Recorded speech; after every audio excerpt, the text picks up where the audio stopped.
Hi guys, we are going to take you through a shoulder car. I'm going to take Josh through a shoulder car.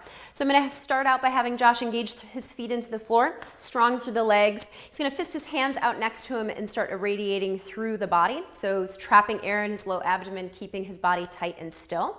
We're going to start with the right shoulder. So he's going to externally rotate or feel like he's trying to wring out that bicep outward.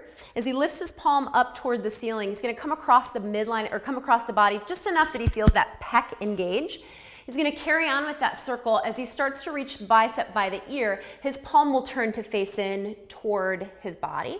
At this point, we're going to make sure that he's neither lifting his shoulder blade up to compensate or rotating toward me or opening through the rib cage or the hips to get that circle larger.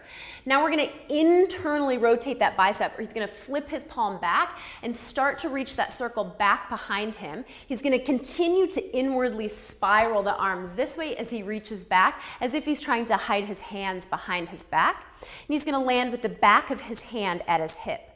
Now to reverse that direction, he's going to press his thumb straight toward the back wall so he feels a nice stretch through the front of the shoulder. When he hits that first roadblock here, keeping the shoulder easy, keeping the ribs and the hips engaged, he's going to imagine that that hand is unwinding a doorknob, or now he's going back to that external rotation as he finishes that circle all the way toward the ceiling, and continuing to externally rotate or spiral that hand and that bicep up and in and land back by the hip. So I'm going to have him go through one more rep. On the second rep, he's going to move just a little slower and imagine that the air around him got a little bit thicker. So maybe he's getting a little bit more work in that shoulder joint.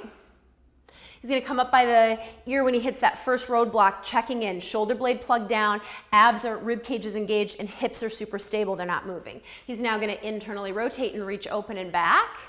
Yes, that face means he's working really hard.